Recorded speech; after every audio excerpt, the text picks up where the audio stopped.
Pour ceux qui notent, on a vu qu'est-ce qui vient être sauvé. On a vu être né d'en haut. On a vu que les péchés sont pardonnés. On a vu qu'on doit recevoir une vie nouvelle, ça. On va recevoir aussi la paix. Et on a parlé de deux sortes de paix. Alléluia. Est-ce qu'on a vu la communion avec Dieu? Est-ce qu'on a vu ça? Je ne pense pas. Alléluia. La communion avec Dieu. Alléluia. La communion avec Dieu. Si je ne communie pas avec Dieu, avec qui je communie? Alléluia.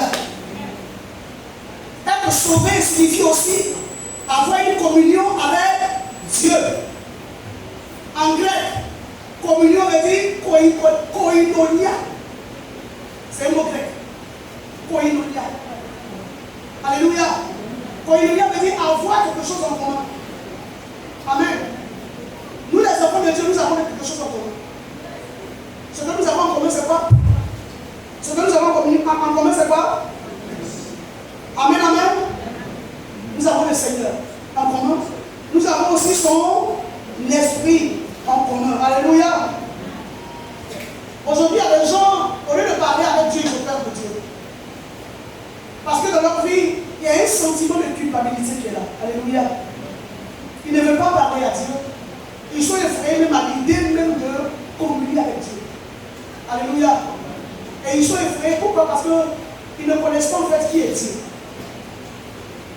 Amen, amen. Bien aimé. Ce matin, qui peut me dire la plus grande des promesses?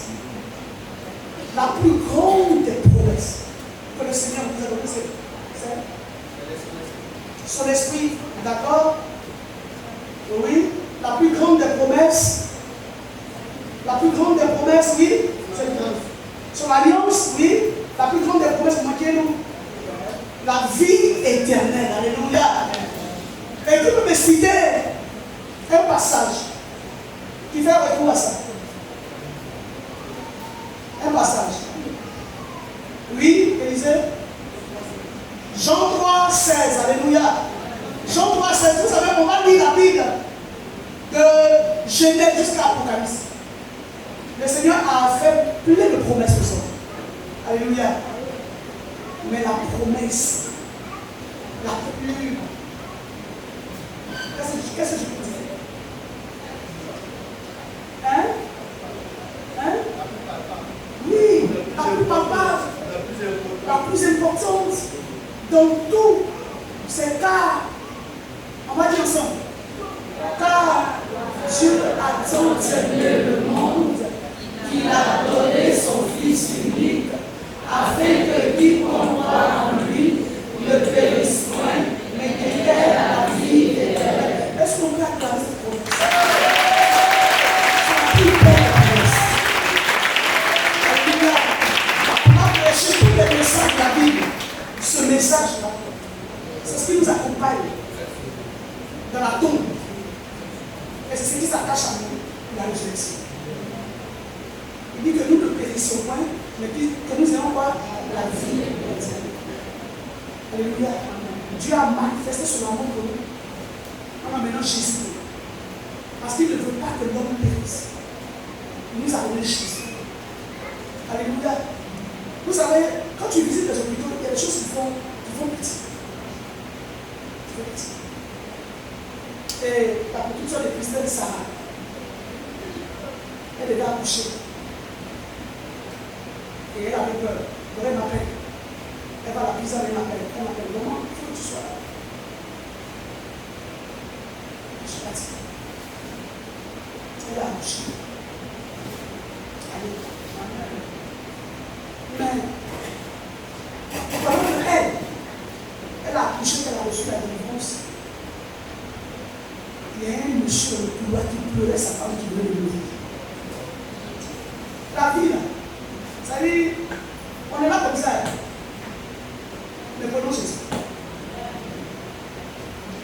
Il venait de perdre sa compagne qui avait donné la vie et qui est parti.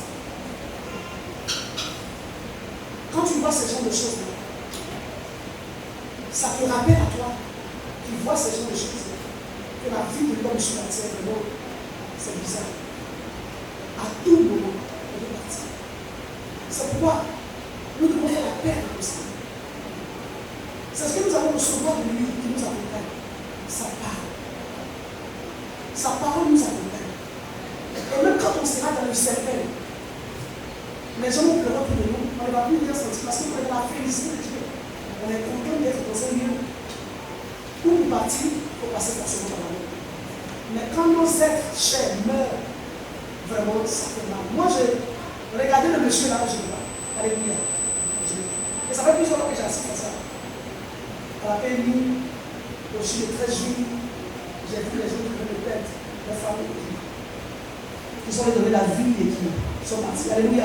Donc on ne sait jamais. C'est ça que nous devons être toujours prêts et avoir une communion avec lui. Nous ne devons pas avoir un sentiment de culpabilité. Surtout pas. Dans ton cœur, il ne faut pas t'accuser toi-même parce que Dieu ne t'accuse pas. Dieu connaît nos faiblesses. Il sait que nous sommes des hommes. Il ne nous accuse pas. Mais chaque jour, sa main s'est vers nous.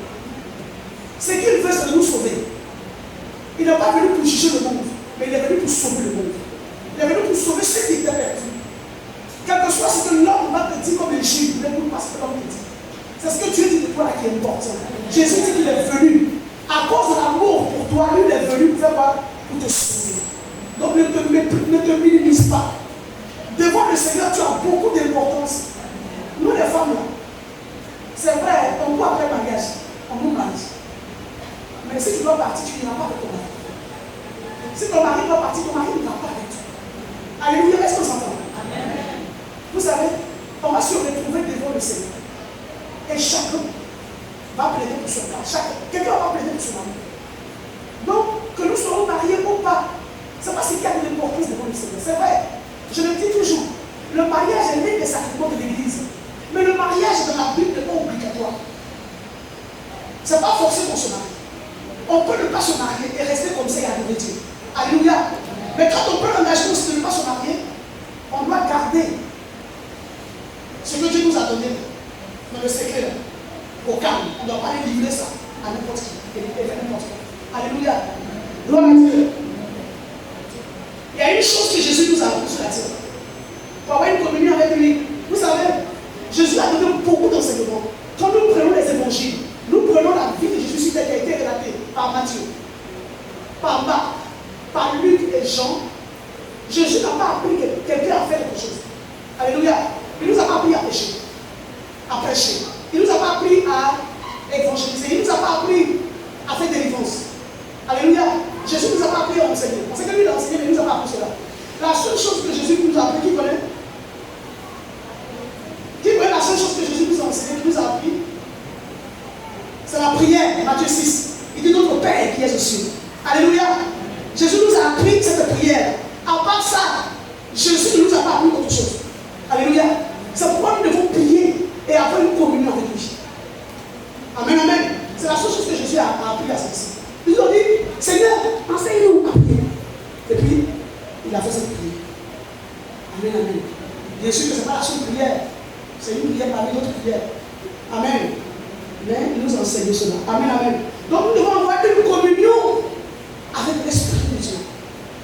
Ne pas vivre sous le sentiment de culpabilité. S'il y a quelque chose que le diable sait faire, c'est d'accuser l'homme. Son nom, c'est l'accusateur de nos frères. Alléluia. Si tu laisses tes pensées dans la main de l'ennemi, il va tellement t'accuser. Il va tellement t'accuser. Vous avez vu la femme samaritaine que je dis toujours dans Jean 4. Elle était tellement accusée par l'ennemi parce qu'elle menait une mauvaise vie. Alléluia. Ta mauvaise vie, là, Jésus aime ça, Dieu aime ça. Amen. Et Jésus même savait que la femme avait une mauvaise vie, mais il n'a pas manqué d'aller la croiser. Quand il a dit à tes disciples, allez acheter la nourriture, et qu'il est resté sur le puits, il a trouvé la femme. Alléluia.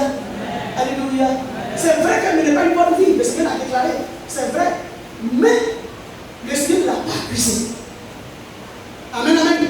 Il lui a fait connaître, mais il ne l'a pas accusé. Parce que Jésus n'est pas venu pour nous. C'est l'homme qui nous accuse. Et l'homme nous accuse au travers du diable.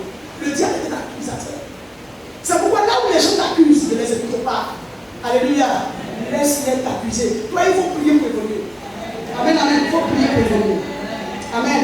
Donc, le sentiment de culpabilité, normalement, on est dans notre cœur. Dis-toi que où tu es assis, bien aimé, tu es quelque chose de précieux dans la main du Seigneur.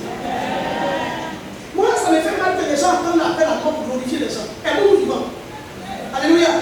On a qu'à servir vivant. Il ne faut pas que Ali va mourir et le moment dit, la femme elle était bonne. Je n'ai jamais été bonne, je suis mauvaise. C'est pour ça que Jésus est venu. Jésus n'est pas venu pour les bonnes personnes, il est venu pour les mauvais, comme nous, on est mauvais. Alléluia. Donc, la seule personne qui est bonne, c'est qui? Qui est bon, c'est Dieu lui-même. Amen. Mais Dieu, par son esprit, qui l'a fait habiter en nous, il nous donne de bien vivre. Alléluia. Si tu vis bien et que la parole de Dieu est dans ta vie et que tu observes les lois de l'Éternel, tout ce que les gens disent autour de toi, c'est très important. Alléluia. On les laisse parler et puis nous on avance en notre profond avec le Seigneur. C'est pas les sentiments de culpabilité que l'ennemi te envoie dans la tête. Oh, toi là tu es comme ça. Oh, tu es ceci. Oh, tu es cela. Oh, tu es comme ça. Bien aimé, quand l'ennemi va envoyer ça dans tes pensées, dis-lui, mais Jésus m'aime quand même. Je vais tellement dire, mais Jésus m'aime quand même. Tout ce que tu dis là, tout ce que tu dis là, ne me touche pas. Parce que Jésus m'aime. L'amour de Dieu pour toi n'a pas de prix. Son amour pour toi l'a poussé à aller où? Qui a regardé Passion du Christ? Le film Passion du Christ, qui a regardé? Moi, pour la première fois, j'ai regardé ce film-là, j'ai pleuré. Mais là, on coulait. Et j'ai vu que, c'est vrai, il y a beaucoup de versions. Mais cette version que les Américains ont fait là-dedans, c'est une version vraiment, quand tu regardes, si réellement l'Esprit de Dieu en toi, tu ne peux pas te dire. Alléluia. Regarde le sang qui coulait. Je vous ai dit toujours ici que le fouet là, le fouet qu'on a pour chicoter Jésus là, au bout du fouet, il y avait un crochet. Donc quand on le tapait, qu'on tirait, ça déchirait sa peau. Alléluia. Quand on le tapait, on tirait, ça déchirait sa peau. Alléluia. Donc si le Seigneur a suivi ça pour nous, vous savez, j'avais un livre. Il y a une musulmane, une femme en Angola, elle est du Nigeria. Ce livre-là, je ne sais pas où j'ai lu. Elle a mis sa nappe de prière. Elle est musulmane, toute couverte, elle est assise. Elle a commencé à faire ses prières. Elle est musulmane, elle a commencé à faire ses prières. Elle lève ses yeux. Elle voit en face d'elle le mur qui est là. Elle voit quelqu'un qui est sur la croix. Il se sent coulé. Elle ferme les yeux. Elle ferme ses yeux. J'entends, comme le nez. Elle lève les yeux, c'est encore plus fort. C'est encore plus fort. Jusqu'à 3 fois. Elle n'arrive pas. Et puis, la personne qui était sur la croix, qui est Jésus, qu'elle voyait, lui dit, c'est pour toi que je me suis laissé faire. Je ne me suis pas laissé faire pour que tu sois dans cette position. Aujourd'hui, la femme s'est dit. Alléluia. Dieu a une révèle. L'œuvre de la croix n'est pas une histoire qu'on a envie de raconter. C'est une œuvre qui a été faite. Pour que l'humanité tout entière soit sauvée. Il n'y a pas de privilégiés devant le Seigneur. Nous sommes tous des privilégiés. Alléluia. Il n'y a pas d'ethnie devant le Seigneur. C'est vrai que c'est lui qui les a créés. Mais l'ethnie n'a pas d'importance. Les barrières ont été brisées. Les murs de séparation ont été renversés. Alléluia. Et donc nous avons accès au lieu très très saint qui était réservé avant aux sacrificateurs pour faire monter vers Dieu nos communions, notre prière, notre foi. Alléluia. La Bible dit que Jésus est le consommateur de notre foi. Il attend la foi de quelqu'un qui prie. Si tu veux voir exaucement, il faut apprendre à prier. Jésus n'a rien enseigné, mais Jésus n'a rien montré à quelqu'un, ce n'est que la prière. Alléluia. Si tu veux voir l'exaucement dans ta vie, au lieu de te lamenter pour ta situation que tu traverses, il faut apprendre à prier, avoir une communion avec lui. C'est ce que nous tous,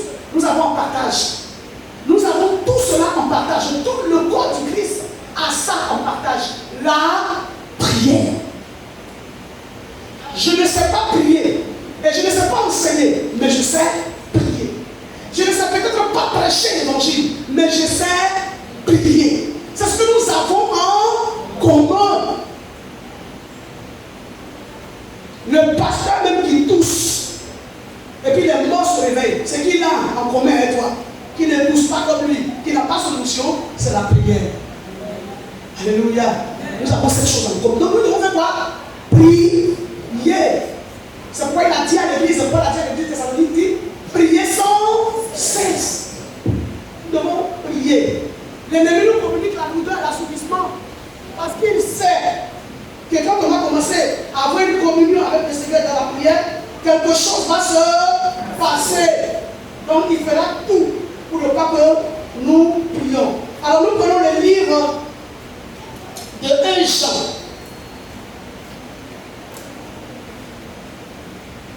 Nous avons ça en commun dans la prière. La prière est une communion. 1 Jean 1, le verset 3.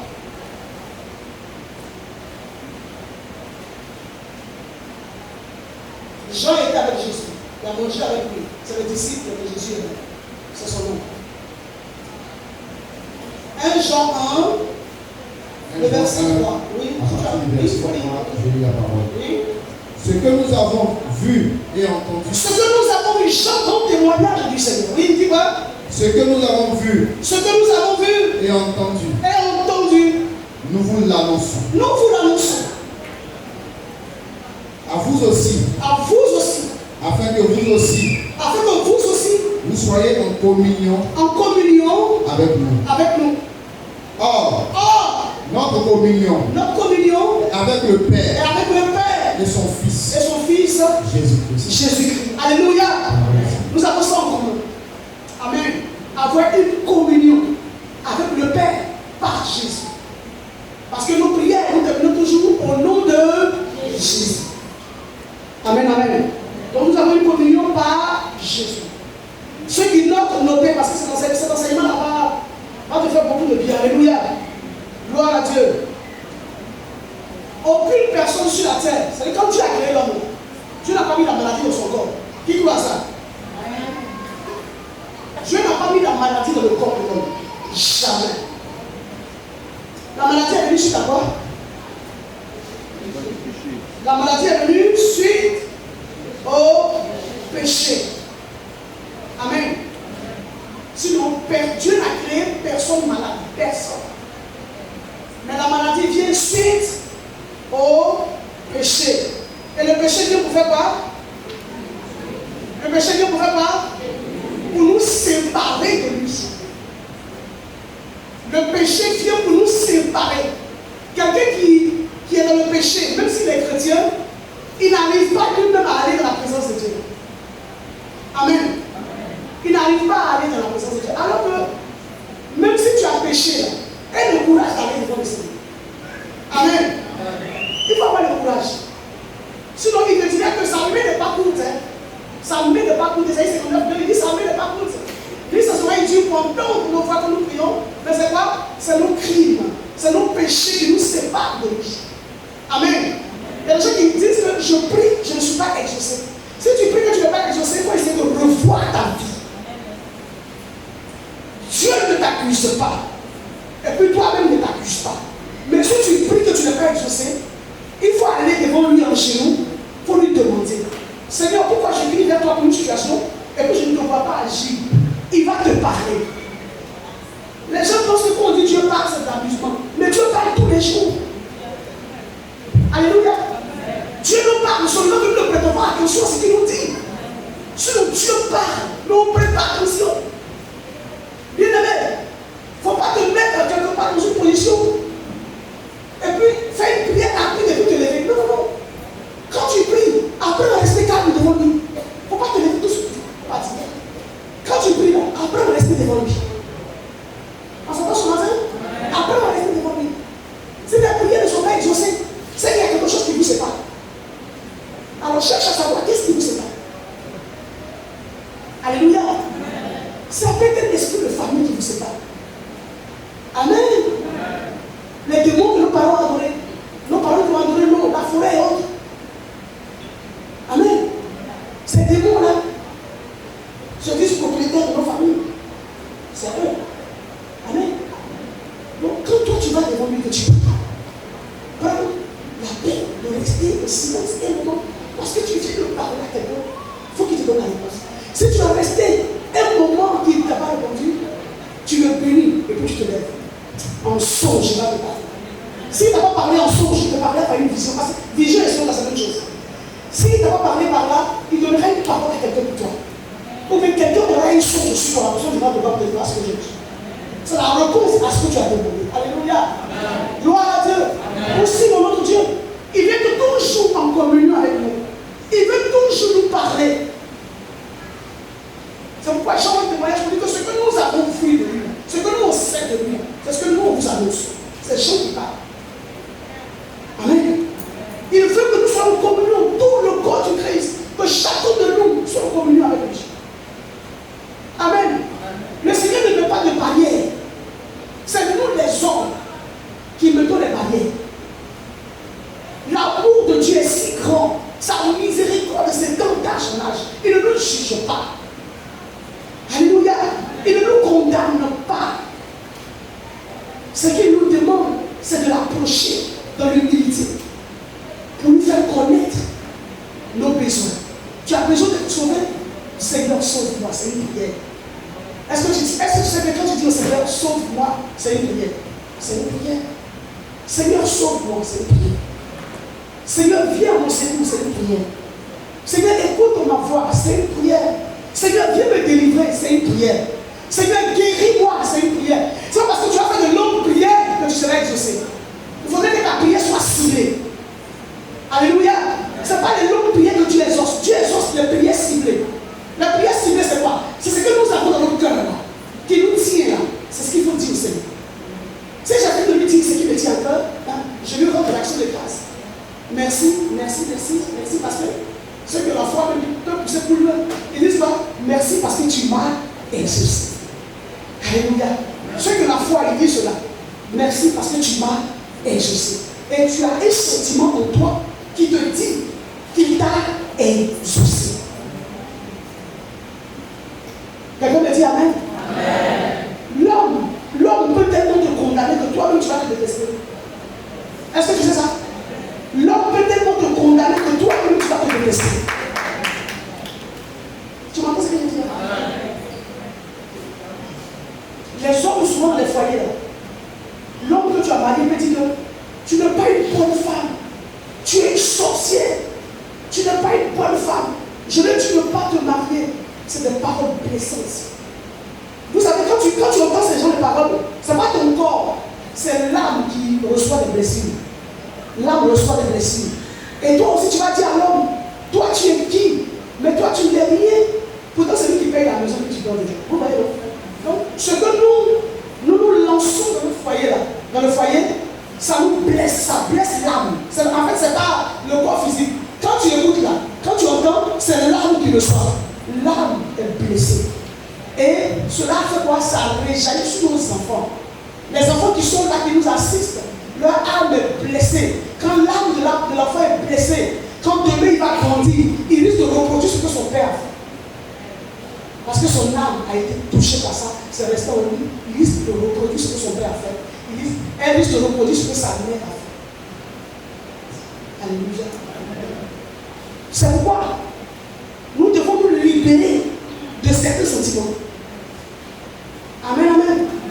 Libérons-nous de certains sentiments. Le diable, on n'a jamais dit dans la Bible que le diable est gentil. Le diable, c'est un esprit méchant. Le diable, il est méchant. On n'a jamais dit qu'il est gentil. Et on n'a jamais vu le diable de la Bible faire du bien à quelqu'un. Parce que lui, son rôle, Jésus l'a dit dans Jean 10, c'est pas détruire, égorger, dérober. Donc le diable, rien de lui, rien en lui n'est bon. Alléluia. Mais quand le Seigneur nous a créés avant le péché, il a dit quoi? Il a dit qu'on était quoi? Bon. Tu te rappelles? Il a fait l'homme à son image et à sa ressemblance. Genèse 1, 6, il dit, faisons l'homme à notre image et à notre ressemblance. Là, le faisons là est conjugué au pluriel. Quand tu vois le faisons, tu vas voir que c'est 3 personnes réunies. Alléluia. Alléluia. Mais ce n'est pas 3 personnes. C'est une personne se manifestant en 3. Alléluia. Faisons l'homme à notre image et à notre... C'est ça qu'on appelle Elohim. Elohim. Alléluia. Gloire à Dieu. Donc, le Seigneur, en nous créant a créé l'homme parfait. L'homme était bon avant le péché. C'est le péché qui a fait que la nature humaine a été souillée. Le péché de désobéissance. Alléluia, la table de haine. Donc Dieu a fait quoi? Dieu les a exclus de sa présence. Mais il était avec eux. Écoute-moi bien.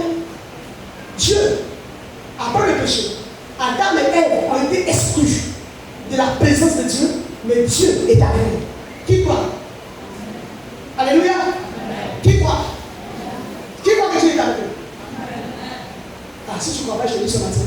C'est vrai qu'ils ont été exclus de la présence de Dieu, mais Dieu est avec eux. Tu sais pourquoi? Parce que les deux sont allés ensemble et puis ils ont fait quoi? D'abord, ils ont fait quoi? Deux garçons, n'est-ce pas? Ils ont pris le premier comment? Caïn, et le deuxième. Maintenant, Caïn et Abel. Qui a enseigné à Caïn et Abel d'aller devant Dieu avec une offrande? On n'a jamais dit que c'est Adam le Père qui a dit ça. C'était en eux. Pour dire de quoi? C'est vrai que Dieu a exclu Adam et Ève, mais il ne les a pas abandonnés puisque les enfants qu'ils ont fait avaient la nature de Dieu en eux. À tel point qu'ils sont souvenus que Dieu nous a donné on doit lui faire les offrandes. Mais qui leur a enseigné ça? Nullement ils ont dit que c'est Adam. Mais vous avez dit ça quelque part. Adam n'a pas dit à Caïn, allez-y faire une offrande. Non, non, non. Alléluia. Ce qui en eux là, les a poussés. La nature de Dieu en eux les a poussés à faire quoi? Aller vers le Seigneur pour lui faire des offrandes. Alléluia. Donc même dans le péché, Dieu ne nous abandonne pas. Dieu n'a pas abandonné les homosexuels. C'est pourquoi n'allez pas contre eux. L'église de Jésus-Christ, Dieu n'a pas abandonné les homosexuels. Dieu n'a pas abandonné les prostituées. Alléluia. C'est pourquoi quand les gens sont de parler contre les homosexuels que nous voyons actuellement, toi chrétien, retire-toi dedans. Ne te mets pas dedans. Alléluia. Dans Jean 8, les gens qui poursuivaient la femme, parce qu'elle avait commis l'activité, quand ils sont arrivés devant le Seigneur, qu'est-ce que le Seigneur a fait? Qu'est-ce qu'il a fait? Il a fait quoi? Oui, les gens la poursuivaient. Il a arrêté ces personnes. N'est-ce pas? Que celui qui n'a jamais péché lance la première pierre. C'est vrai, eux on dit qu'ils sont homo. Mais toi tu n'as pas été homo. Mais tu as fait des péchés aussi. Donc péché d'homo.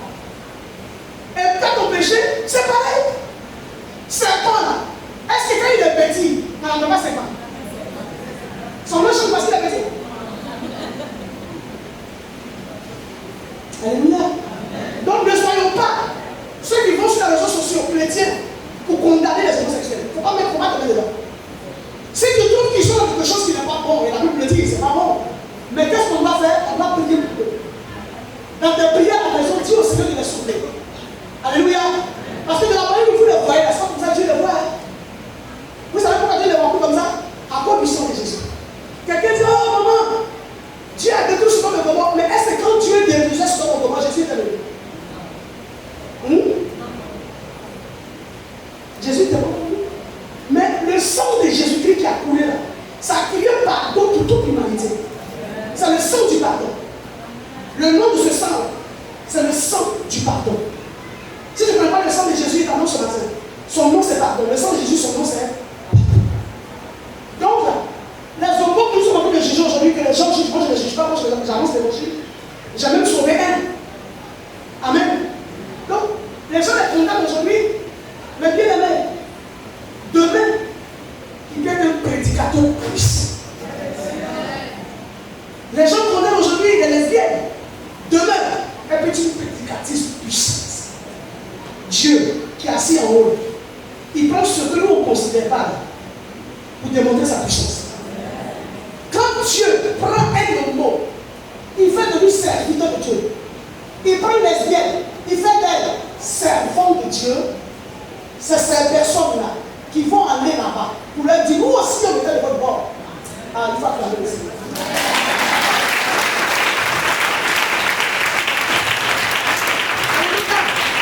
Il a dit non, nous aussi, nous étions de votre bord. Mais le Seigneur nous a sauvés. Aux États-Unis, il y a des prostituées aujourd'hui qui sont servies de Dieu.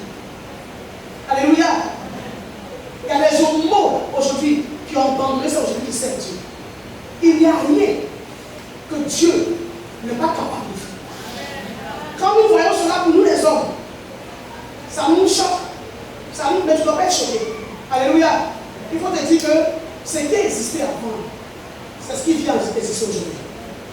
Ce qui existait avant, dans ce nom de Gomorrhe, c'est ce qui vient exister aujourd'hui. Mais aujourd'hui, gloire soit rendue au Seigneur. De la manière dont Dieu a détruit ce nom de Gomorrhe en attendant le feu du ciel. Ces hommes-là, ils se regroupent, non? Pourquoi Dieu n'envoie pas le feu du ciel de Dieu? Il ne peut pas le faire, c'est pas le même Dieu. Il peut le faire. Mais à cause du sang du pardon, Dieu ne le fera pas. Parce que parmi eux, beaucoup iront chez Jésus dans le ciel. Alléluia. Donc nos péchés, c'est vrai, Dieu va nous séparer de Dieu. Mais Dieu va envoyer toujours des gens vers ces personnes qui sont dans le péché. Ces personnes peuvent être chrétiennes. Et puis, peut sortir de l'église. Ou bien peut commencer à monter les cultes parce qu'il a un sentiment de culpabilité. Bien aimé, il faut lui parler. Il faut lui dire que Dieu ne le condamne pas. Alléluia. Dieu ne le condamne pas. Quand nous lisons le livre de Matthieu 26 au verset 28, Matthieu 26, le verset 28, il est bon d'avoir sa Bible. Il est bon d'avoir sa Bible. Matthieu 26, à partir du verset 28. Je lis la parole. Car ceci est mon sang. Car ceci est mon sang. Le sang de l'alliance. Le sang de l'alliance. Qui est répandu pour plusieurs. Qui est répandu pour plusieurs. Pour la rémission des péchés. Pour la rémission des péchés. Alléluia. C'est pourquoi annonçons l'évangile, mais ne le condamnons pas. 1 Jean 1, le verset 9. Nous tous, nous devons avoir une communion. Et là, nous sommes en train de parler d'être sauvés. Depuis dimanche passé, pour ceux qui notent. Amen. Nous sommes sur la communion avec Dieu. Cela signifie être quoi? Sauvé. Amen. Tu vas lire maintenant le livre de 1 Jean 1, le verset 9. 1 Jean 1, à partir du verset 9, je lis la parole. Parce que vous obtiendrez le salut de vos âmes. 1 Jean 1. Si le même 1 Jean 1 que tu as vu tout à l'heure, prends le 9. Prends le chapitre, prends le 3, 11. Tu vas lire. 1 Jean 1, le verset 9. 1 Jean 1, à partir du verset 9. Oui. Si nous confessons nos péchés, oui, il est fidèle et juste pour nous les pardonner. Il dit, si nous confessons nos péchés, il est fidèle et juste pour nous les pardonner et pour nous purifier de toute iniquité. Alléluia. Tu comprends bien l'enseignement? Amen. Être sauvé. Pour ceux qui notent. Comment savoir que je suis sauvé? Comment? L'homme saura qu'il a été sauvé. Amen. Comment savoir? Le même 1 Jean, ne quitte pas 1 Jean. Prends le chapitre 3. Comment savoir que nous sommes sauvés?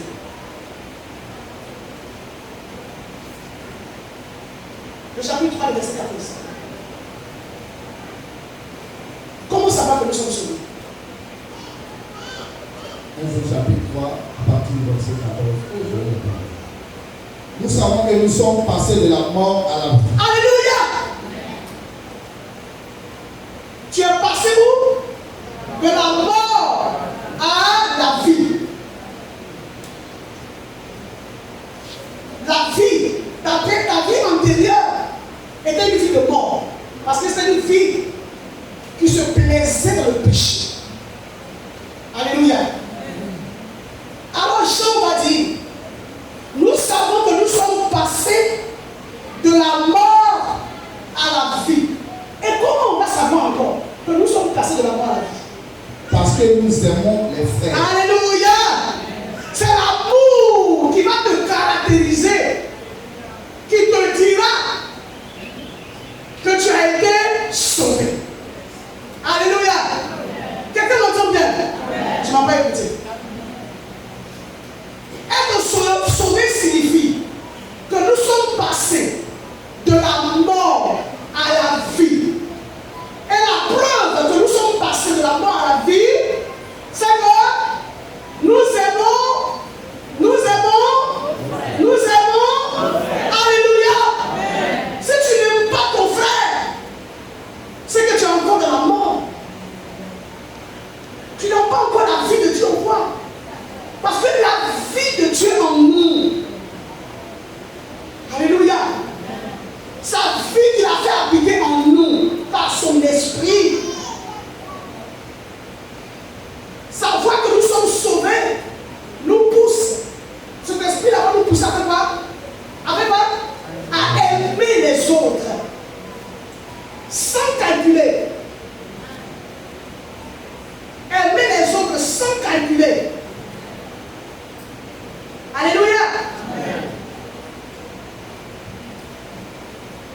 Là où on doit savoir que quelqu'un aime son frère,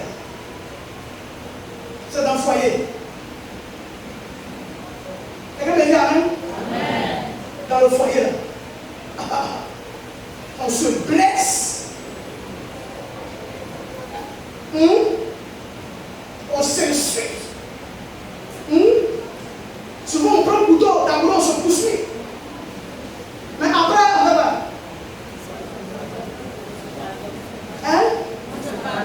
Après la même femme qui a poursuivi le gars, ou bien le même gars qui a poursuivi la femme, c'est lui qui va pas être dans les voitures. Voilà. Est-ce qu'il y a plus véritable amour que le foyer? Alléluia. Malgré tout ce qu'il t'a dit, tu dis ça avec des enfants, tu es là, c'est faux, même tu l'aimes. Alléluia. Mon mari m'a dit ça une fois. Il dit, j'ai avec mes enfants, je lui ai dit, tu vas pas là. Alléluia. C'est vraiment un véritable amour. On se blesse, on est là. Tu vas aller où? Alléluia. C'est toi qui va chercher à préparer de bonnes choses pour lui. Alléluia. Tu vas chercher à l'autre marché pour te payer de nouveaux habits. Et puis tu vas commencer à mettre les mèches pour te rendre belle pour qu'il te remette. Alléluia. Quel amour. L'amour dans le foyer. C'est le meilleur amour qui est là. Alléluia. Tu veux savoir comment l'homme peut aimer l'homme pour aller dans le foyer? Alléluia. Si tu vas dans le foyer, tu sauras. Mon petit, tu arrives que quand je suis là, tu ne peux pas enlever la caméra. Il y a des choses que tu ne peux pas enlever. Donc tu ne peux pas mon foulard avec ton nez, j'ai place. Moi, je dis, je ne vais pas enlever la caméra. Il y a beaucoup de gens qui pêchent parce qu'ils n'ont pas, ça ne va pas comment les gosses.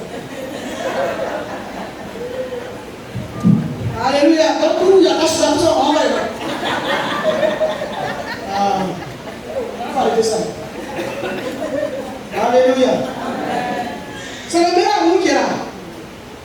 Amen. C'est là qu'on saura si réellement l'amour de Christ habite en toi. Quand l'amour de Christ habite en toi par son esprit, que tu as le Saint-Esprit, tu ne peux pas haïr l'homme. Il faut faire l'expérience, tu vas voir. Si le Saint-Esprit est en toi, tu ne peux pas haïr l'homme. C'est pas parce que tu ne peux pas, mais tu ne peux pas. Alléluia.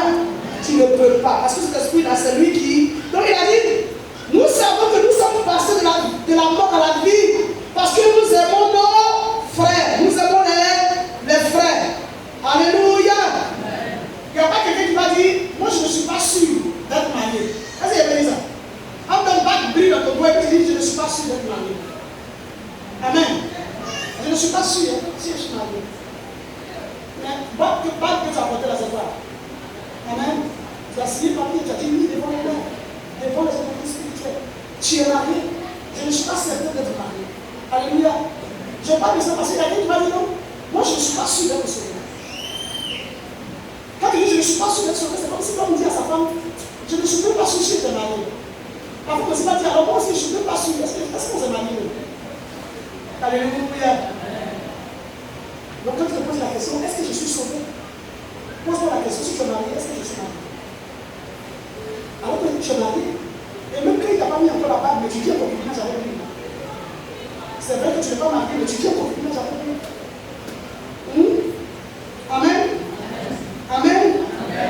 Le concubinage n'est pas le mariage. C'est pour ça que quand les gens viennent à l'église, on fait tout pour que nous prions. Moi-même, je prends les gènes pour que les gens se marient. Et ce n'est pas bon de rester comme ça. Amen. Et donc, quelqu'un va dire, moi je ne suis pas sûr d'être marié. Je ne suis pas sûr d'être marié. C'est comme si tu disais, je ne suis pas sûr d'être sauvé. Pour savoir cela, pour savoir que tu es sauvé, ce que tu dois faire, c'est de regarder tes sentiments envers l'autre. C'est vrai, tu viens à l'église, à part ton foyer. Est-ce que tu aimes les frères qui sont là? Est-ce que tu aimes tes frères? Alors tu vas te tourner vers ton frère qui est assis à côté de toi. Et tu vas lui dire, je t'aime de l'amour du Seigneur.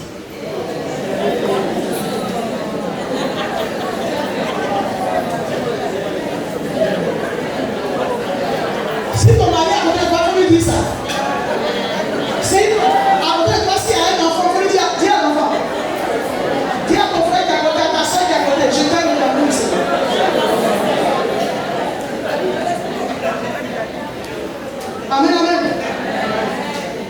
la différence entre nous et les animaux, c'est que lui, c'est bon. Si tu n'aimes pas l'autre, tu prends l'animal. Hein? Il y a des gens qui n'ont pas connu Jésus, mais qui aiment les autres. Et toi qui dis que tu as connu Jésus, Jésus il est amour. Jésus n'a pas crié les gens par la croix, il allait là-bas pour tout le monde, il allait pour les bouddhistes, il allait pour les musulmans, il allait pour tous les féticheurs, les marabouts, il allait pour tous à la croix. Est-ce qu'il a crié? Amen, amen. Il n'a pas crié. Il a donné sa vie pour tout le monde. Il n'y a pas eu de classe exceptionnelle. Amen, amen. Et donc, ce qui va te prouver que tu as été sauvé, c'est que tu vas aimer ton frère. Et ton mari, c'est ton frère. Ta femme, c'est ta soeur. Il faut le comprendre. Alléluia. Maintenant, quelle est la définition du vrai chrétien? Comment on peut reconnaître un vrai chrétien?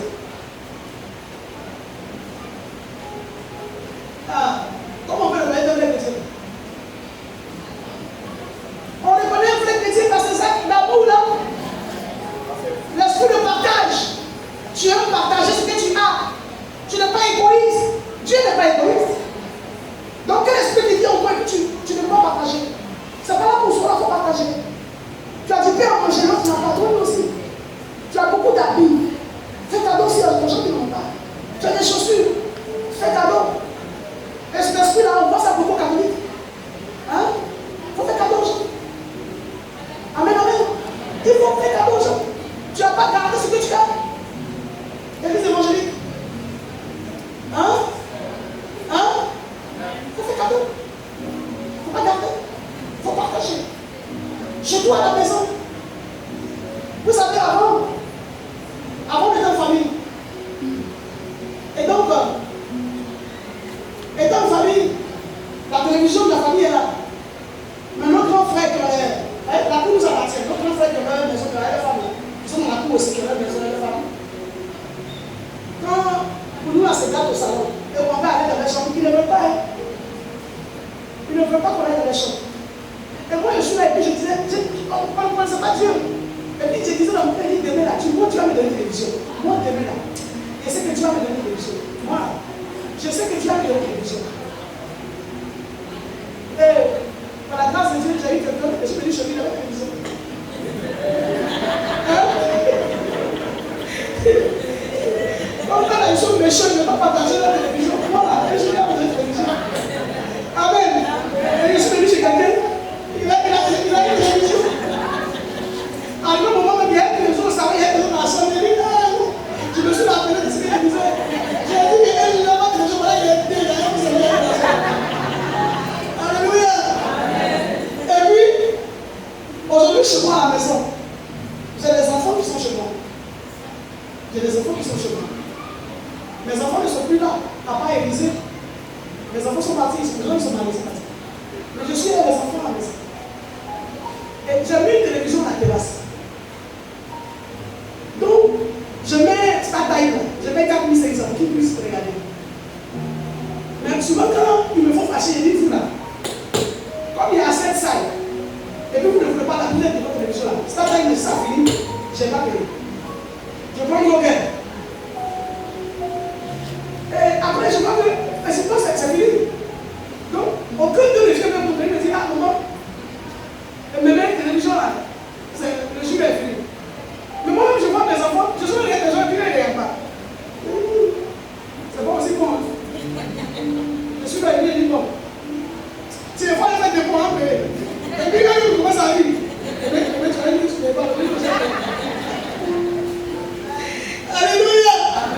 Moi, je me dis, moi, je suis les télévisions, et puis, ils me font pitié. On va plus les regarder. Donc, quand ça dit, ils sont contents, ils sont assis. Ils laissent encore assez ça, ils vont les regarder. Alléluia. Donc, quand l'amour de Dieu t'habite, en fait, il y a des choses que tu ne peux pas faire. C'est parce que tu n'as pas envie de faire. Tu peux prendre la décision de faire. Mais à cause de ce qu'il a fait habitant toi, tu ne peux pas faire. Alléluia. Donc, Dieu nous aime. Amen. C'est par là que nous voyons que nous sommes sauvés. On demande les autres et en partageant. Amen. Et aussi, il y a un point pour dire que nous sommes admis auprès de Dieu. C'est vrai, Dieu dit que nous sommes des pécheurs, mais il nous envoie vers lui. C'est par là que nous voyons. Amen. Il est venu à Dieu comme quelqu'un qui était perdu, Dieu l'a racheté. Donc il vient vers le Seigneur avec amour aussi. Alléluia. Nous devons aimer le Seigneur. Dieu t'a sauvé. Il faut nous prouver son amour. Alléluia. Parce qu'il a prouvé son amour en envoyant Jésus. Toi aussi, prouve ton amour envers lui en obéissant à ce qu'il te dit. Alléluia.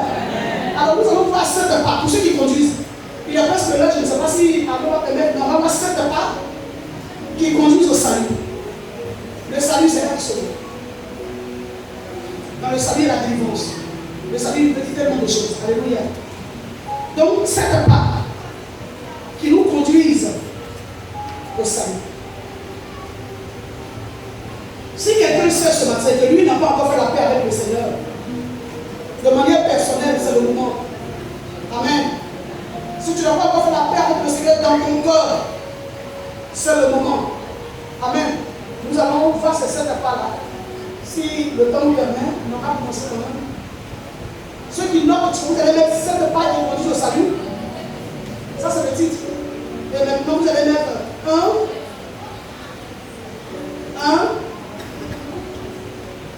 Le premier pas qui conduit au salut, on trouve cela dans Romains 3, le verset 23. Pour ceux qui notent, Romains 3, le verset 23. Le premier pas. Romains 3, le verset 23. C'est cette heure-là qui maintenant. Tu suis? Romains 3, le verset 23. Romains 3, à partir du verset 23, je lis la parole. Car tous ont péché. Car tous ont péché. Et sont privés de la gloire. Et sont privés de la gloire de Dieu. Hein? N'est-ce pas? Et 1 Jean 1, le verset 8. Il dit tous ont péché. Chacun de nous ici, nous étions dans le péché. Amen. Et nous avons fait le pas d'accepter la méthode du Seigneur, Jésus-Christ. Amen. Donc tu vas prendre ce passage. Jean 1, à partir du verset 8. Si nous disons que nous n'avons pas péché, nous nous séduisons nous-mêmes. Amen. Et comme je le disais la dernière fois le mardi, il faut réaliser que tu es un péché. Amen. Il faut réaliser. Je l'ai dit mardi à l'enseignement. Quand tu réalises que tu es un péché, ne fuis pas. Il faut reconnaître. Il faut reconnaître. Amen. Il faut reconnaître. David dit car je reconnais. Le psaume 51. Il dit car je reconnais. Alléluia. Je reconnais. Quelqu'un qui ne reconnaît pas ses péchés ne peut pas faire le pas d'aller vers le Seigneur. Ce n'est pas possible. Il faut reconnaître ton péché. Amen. C'est le premier pas. Reconnaître tes péchés. Nous sommes soutenus par les versets que nous venons de lire. Alléluia. De 2. Quand tu reconnais tes péchés, je l'ai dit mardi, il faut regretter tes péchés. Alléluia. Quand tu reconnais tes péchés, il faut regretter tes péchés. Amen. Donc on va voir. Soyez contris et répondez-vous de vos péchés. Ça c'est le 2. Soyez contris et répondez-vous de vos péchés. On va voir le livre de Luc 18, le verset 13. Luc 18, le verset 13. Luc 18, le verset 13. 18, à partir du verset 13. On va voir 2 personnes qui se confessaient, oui. Le publicain, se tenant à distance, n'osait même pas lever les yeux. Un publicain, oui. Mais il se frappa la poitrine en disant Oh Dieu, sois apaisé envers moi. Un publicain, c'est qui? Un publicain, c'est qui? Hein? Un employé des impôts. On peut dire un collecteur d'impôts. Vas-y. Oh Dieu, sois apaisé envers moi. Il dit oh Dieu. Il était avec qui? Il était avec qui? Il était avec qui? Il était avec un pharisien. Les pharisiens, c'est les personnes qui se considèrent comme sans péché. Et ils étaient purs. C'est les autres qui étaient sales. Amen. Ils étaient impurs. il dit, oh Dieu, oh Dieu, sois apaisé envers moi. qui prie comme ça? C'est le public. Qui prie comme ça? Mais avant ça, on va lire d'abord à partir du verset 10. 2 hommes. Luc 18 à partir du verset 10. 2 hommes. 2 hommes montèrent au temple pour prier. L'un était pharisien et l'autre publicain. Le pharisien debout priait ainsi en lui-même. Oh Dieu, Oh Dieu, je te rends grâce de ce que je ne suis pas comme le reste des hommes qui sont ravisseurs, tu as vu ce qu'il dit, non? Vas-y. injustes, adultères Tu entends bien? ou même comme ce publicain. Qui parlait ici? C'est le pharisien. Lui, il était clean, sans péché. Il se considérait sans péché. Le verset 12. Je jeûne 2 fois la semaine. Tu entends? Il dit, il jeûne 2 fois. Je donne la dîme Il dit, donc la dîme tous mes revenus. de tous ses revenus. Le verset 13. Le publicain. Le verset 12 là d'abord. Tu as vu comment le pharisien a parlé? Il dit, lui, il jeûne. Est-ce que Dieu n'aime pas celui qui ne jeûne pas? Dieu n'aime pas? Hein? D'accord. Est-ce que Dieu n'aime pas celui qui ne donne pas la dîme? Est-ce que Dieu n'aime pas celui qui ne paye pas sa dîme? Hein? D'accord. Donc, tu as vu comment il parlait? Comment on peut l'appeler ce pharisien? Comment, qu'est-ce qu'on peut dire de lui? Hein? Un orgueilleux. Et le plutôt verset 13. Au verset 13. Pour le tel des mots. On voyait la qualité de poids, c'est qu'ils font. Vous les voyez un peu, c'est comme le marché. Vous les voyez un peu. Qu'est-ce qu'ils font aux femmes? Ils font quoi? Ils font payer des taxes. Et en faisant quoi? Souvent les maltraitants même. Avec violence. Et ce qu'ils vont prendre, ils ne vont pas verser. Ça reste à la gauche. Amen, vas-y. Le publicain, se tenant à distance, n'osait même pas lever les yeux au ciel, mais il se frappait la poitrine en disant, oh Dieu, sois apaisé envers moi. Sois apaisé envers moi. Je suis un pécheur. Vous voyez le publicain? Lui là même qui est le, on peut dire qu'il était faussaire. Il est faux. Mais écoutez ce qu'il dit à Dieu. Il le reconnaît. C'est-à-dire qu'il reconnaît qui il est. Le problème de cette vie-là, c'est que nous ne reconnaissons pas ce que nous sommes, ce que nous faisons. Bien aimé, quand tu donnes quelque chose qui n'est pas bon, aie le courage de reconnaître. Ce pharisien était rempli de péché. Mais son orgueil et sa suffisance. Lui disait qu'il est clean sans péché, qu'il était non parfait, il est pur. Mais que c'est les autres là qui ne sont pas bons. Alléluia. Il n'ose même pas reconnaître qu'il a eu même de mauvaises pensées. Il ne peut pas reconnaître aussi que souvent même il parle mal aux gens. Il ne reconnaît pas qu'il met des fardeaux sur le peuple, alors que même là ils font ce qu'ils veulent. Alléluia. Gloire à Dieu. C'est pharisien. Mais ce publicain, il a reconnu ses péchés. Il est tellement bon de reconnaître ses péchés, de reconnaître qu'il y a quelque chose là que Dieu n'aime pas. Le problème de l'homme, c'est l'orgueil. Il faut reconnaître que tu as quelque chose que Dieu n'aime pas. Amen. Ton esprit d'homme te rend témoignage que tu es dans quelque chose que Dieu n'aime pas. Amen, amen. Et donc tu reconnais cela. Hein? Quand tu reconnais cela, tu abandonnes cela. Amen. Tu abandonnes cela. Il faut abandonner. Il faut reconnaître, il faut le confesser. Et puis il faut abandonner. Pour ceux qui notent, 3. Confessez vos péchés à Dieu. Avant, c'est le livre, le psaume. Le psaume 32, David dit quoi?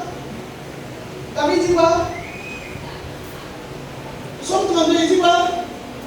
Heureux. Psaume 32. Heureux celui à qui les à qui la transgression est remise. Yes. À qui le péché est pardonné. Amen. À qui le péché est pardonné. Amen, amen. Proverbe 28, 13, il dit quoi? Il dit celui qui cache ses transgressions ne prospère.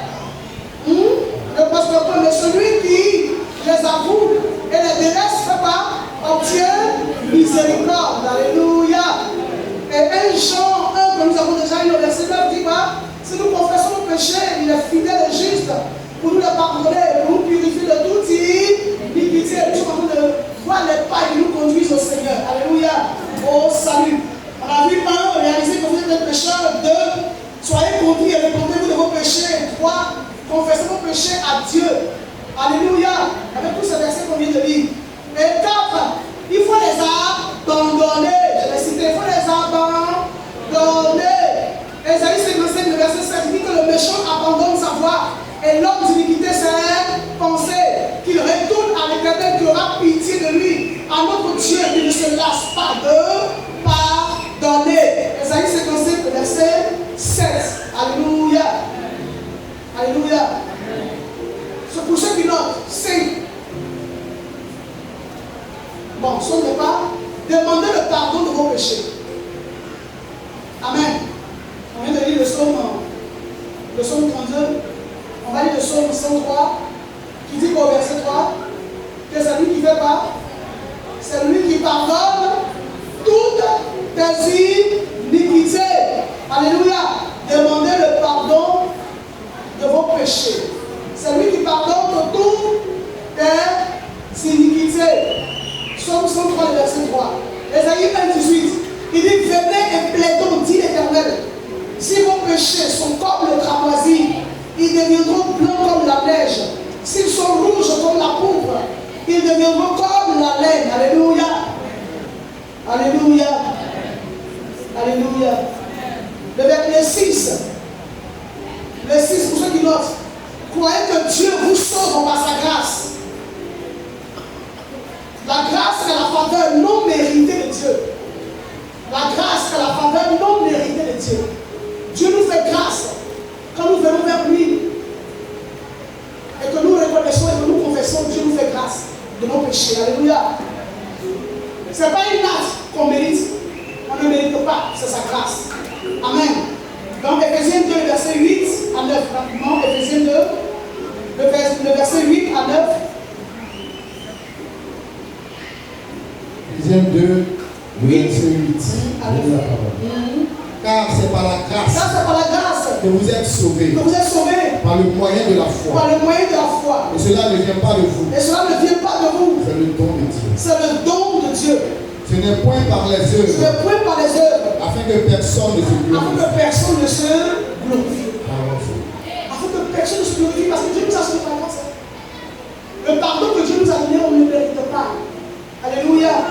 C'est par sa grâce. Et le 7, pour terminer, nous devons consacrer notre vie à Dieu. Pour ceux qui notent, le 7, consacrer votre vie entièrement à Christ. Romains 12, 1. Romains 12, verset 1. Je vous en prie, aimez. Romains 12, à partir du verset 1. Aimez la Bible. Alléluia. Pour aider les autres. Aimez la parole de Dieu pour aider les autres. Les autres ont besoin de quoi? Amen. C'est ça l'amour que tu vas manifester pour eux. Il faut que tu aies la Bible, la méditer et partager cela avec les autres. Vas-y. Romains 12 à partir du verset 1. Je vous exhorte donc. Frères, par les compassions de Dieu, à offrir vos corps comme un sacrifice vivant, saint, agréable à Dieu, ce qui sera de votre part, un culte raisonnable. Consacrer notre vie entièrement à Christ. Le Matthieu 10, le verset 32. Il dit, c'est pourquoi quiconque me confessera devant les hommes, je le confesserai aussi devant mon Père qui est dans les cieux. Et il va dire dans 1 Pierre 2, verset 9, il dit, vous, parole de l'Église, vous au contraire, vous êtes une race élue, un sacerdoce royal, une nation sainte, un peuple acquis, afin que vous annonciez les vertus de celui qui vous a appelé des ténèbres à son admirable lumière. Nous avons été sauvés par la grâce de Dieu. Donc on vient de voir les 7 pas. On a été peut-être rapide mais le temps. On vient de voir les 7 pas qui conduisent au salut. Les 7 pas qui conduisent à la vie de Dieu. Amen. Les 7 pas qui conduisent au salut. Alors ce matin, bien-aimé, tu vas faire cette prière avec moi. Tu vas te lever.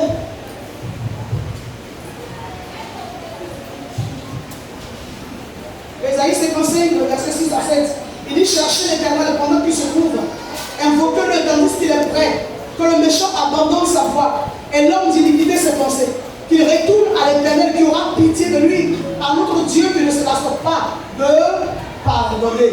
Ésaïe 55, verset 6 à 7. Si tu sais dans ton cœur que tu n'as pas encore accepté le Seigneur, nous allons faire la prière pour être sauvé. Amen. La prière qui mène au salut. Tu vas répéter après moi et ton esprit. Hein. Je vous en prie, soyez tous en esprit. Les enfants, soyez tous en esprit. Cher Père Céleste. Cher Père Céleste. Je viens devant toi. Je viens devant toi. Afin de recevoir le don. Afin de recevoir le don. Que tu as promis dans la Bible. Que tu as promis dans la Bible. La vie éternelle. La vie éternelle. Jamais. Jamais. Avoir péché. Avoir péché. Contre toi. Contre toi. Je mérite de mourir. Je mérite de mourir. Pour mes péchés. Pour mes péchés. Parce que tu as dit dans ta parole. Que le châtiment du péché c'est la mort. Seigneur, je crois que dans ta grande miséricorde, dans ton grand amour envers moi, qui t'a poussé à aller mourir à la croix et à souffrir de la mort pour moi, c'est pour mes péchés que tu as posé l'action. Je suis celui qui devrait subir le châtiment pour mes propres péchés. Mais toi, Jésus, qui m'aime au-delà de tout amour, tu es venu payer le prix pour mes péchés. Pour mes péchés. Seigneur, j'accepte aujourd'hui ton œuvre à la croix pour moi. J'accepte aujourd'hui Jésus-Christ dans mon cœur comme mon sauveur et mon Seigneur. Je l'accepte parce qu'il m'a délivré du péché, de l'enfer et de la puissance du diable. J'accepte Jésus comme Seigneur de ma vie. Je me consacre maintenant à son service. J'accepte l'alliance qu'il a faite par son sang. Et j'accepte ses promesses qu'il me donne gratuitement. Seigneur, je viens avec toi. Avec un cœur sincère. Pardonne-moi. Et purifie-moi de mon péché. Dans le nom puissant de Jésus. Dans le nom puissant de Jésus. Alors je crois par cette confession. Aujourd'hui, je suis un vrai chrétien. Parce que j'ai fait les pas qu'il faut pour mon salut. Que son nom soit glorifié. Au nom de Jésus. Amen.